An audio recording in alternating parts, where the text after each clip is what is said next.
that perfectly ties into his social post of the day. So go ahead, Ryan. Yeah. Do you still do open houses, or are you too experienced and you let the buyer's agents on your team do them all? Do you feel like they're not worth doing, or do you just drive a lot of business from open houses? So let us know how often you do opens. Do you have success with them still? I know the last few years, Josh, it was kind of like the property was sold before you had a chance to market the open in a lot of cases, but they're probably coming back, right? Well, it seems like when I go into Facebook groups, real estate specific Facebook groups, I've seen a lot of conversations about open houses recently and the activity on those. And it seems pretty universally that they're working for folks that are doing it.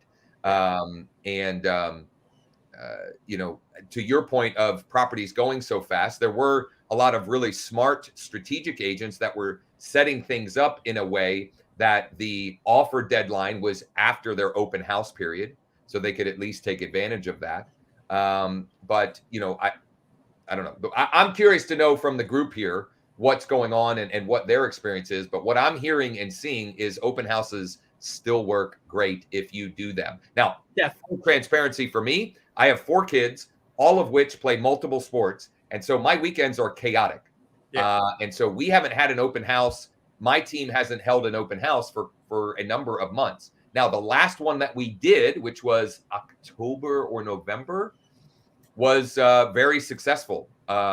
We did limited promotion, and yet we still had a bunch of potential clients coming through that Cosette, my buyer specialist, was able to to meet and greet, and I think she's created some other client opportunities from that.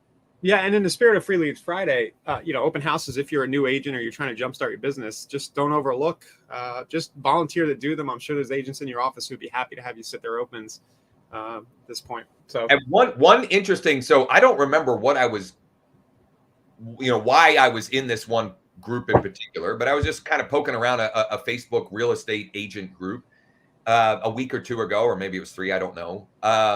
And someone had asked about doing open houses during the week, and specifically, have you done them, and if so, what time frame worked? And so that would be for me a workaround that I could embrace and make work potentially. What's that? Twilight open houses in the spring or when the weather's good. Way back in the day, I remember doing a few of those. You can get attendance for sure. Yeah. So the 2 recommendations for that I saw from the group was like 4 to 6. So twilight, like catching people on the way home. And the other one was over lunch break, like 11:30 to 1:30 was another one that, people had said was successful for them. And since we're bringing this up, we have an open house promotional action plan that we can get anyone who is interested access to. Mike's on vacation, so you can't email Mike. But if you email me, Josh at growwithjosh.com or Josh at wakeup.realestate. Actually, Josh at wakeup, they'll both end up in the same place. But reach out to me and I'll hook you up if that's something you're interested in. The promotion of that, right? So creating a Facebook event about the open house, creating a LinkedIn event about the open house, creating an Eventbrite event about the open house. That was a topic from, I think, earlier in this week. Adding the open house into your MLS so it gets syndicated on Zillow and other platforms. Inviting your database to the open house, right? If you're going to do it, make it worthwhile, right? Put out a bunch of signs if you have them. If you're going to do the work, you might as well make the best of it in some way, shape, or form. So keep the comments coming below on that. And actually, Daphne says I haven't done one in a while. Tanya agrees. Evenings and weekends, yeah. I mean, it's just literally I spend all evening and all weekend playing taxi, my wife and I, or actually coaching. Like I'll be spending most of this weekend coaching my one daughter's basketball team. I feel that pain. Yeah. Michelle, I still do opens when I get the opportunity. I've been surprised at some of the open house traffic I've had in areas where opens are not typically done. Very rural. Yeah. I mean, I think it's a combination of things. People looking for things to do. There was a time where you couldn't really do them or they weren't happening because the market was moving so fast.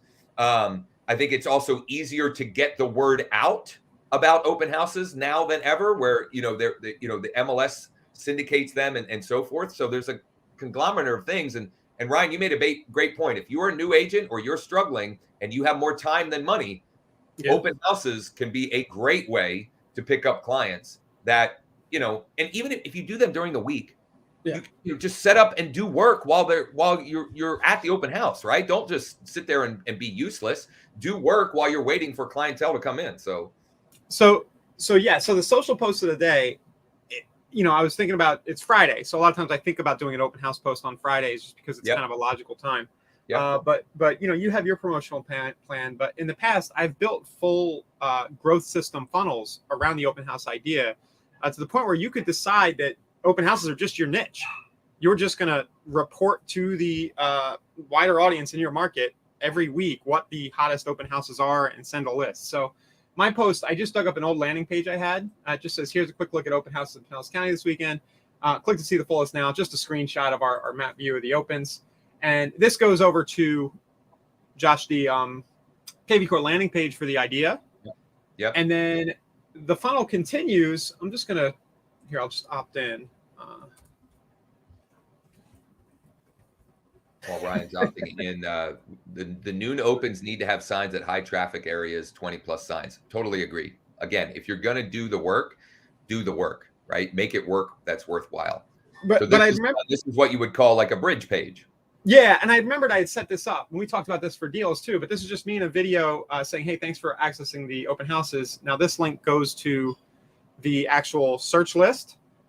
This is like weekly deal. This is just another lead magnet. I'm trying to get a phone number, telling them to text deals to that number for a deals list, which I have had pretty good response on that in the past. And then a Calendly link right here. So a little more than the social post of the day, but just an idea for you guys. Post your open houses every Friday or so. And if you want to turn it into a full-fledged niche and drive traffic at the idea, that's kind of what it would look like. So Mark says, I'm doing an open house for a new expired listing I got with one ugly letter. He's doing that on Sunday. And then he also mentioned that he's going to do a live walkthrough during the open house. That's another way to leverage the work that you're doing. If you're going to be there, you can just, have a live, you could literally just set your phone up and be live streaming the entire open house if you want, or at a minimum, do a portion of it. Maybe you get there early and you live stream early to spark some activity and even encourage people, hey, if you're bored, come on out and see me, right? So I think that's a great idea. And then this is a great sort of pivot on, what one of the things that Ryan showed. I'm getting mixed up the difference between landing pages and squeeze pages within KV Core. So I think they've actually, I don't like the wording that they've chosen. I think they've actually confused people because those words to me should be flip-flopped. Yeah, so they should. What KV Core calls a landing page is what is up on the screen right now that Ryan has. So a page where someone lands and they have only one option, which I guess is their logic of it. And that does make sense. So they land on this page and they only have one path to go. They can either opt in or not. Okay.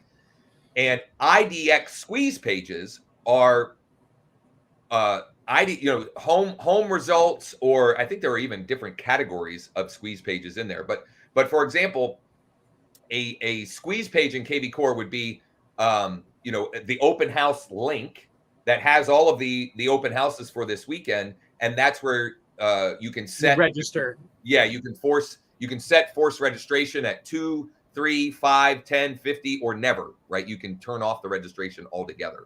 So it's a good point. And whatever. It doesn't matter the wording. It's so long as you understand the difference. And in some markets, the landing pages are going to work better for you. And in some markets, the squeeze pages are going to work better. And it goes back to a principle that we hammer often here. You just got to try stuff and figure out what works for you.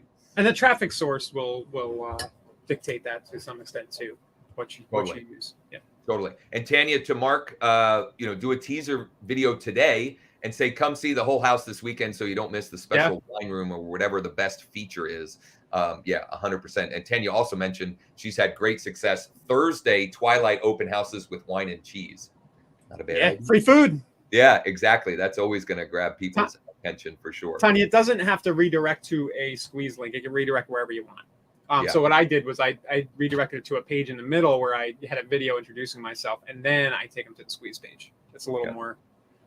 Or you can even do landing page that they opt in, and you take them right to a YouTube video directly to the actual YouTube. I mean, there are any number of paths you can take people down when you're using a landing page. You can even do landing page where they opt in and it goes to another landing page because, for example, you can have a video view landing page. So instead of, Ryan could have as his bridge page made a video view landing page that just has his video and a button that says, click here or tap here to see all the open houses this weekend. There is a whole webinar on the Inside Real Estate YouTube channel about bridge pages. If you search that channel, about what Josh was just talking about. And Ernest said, I've used a landing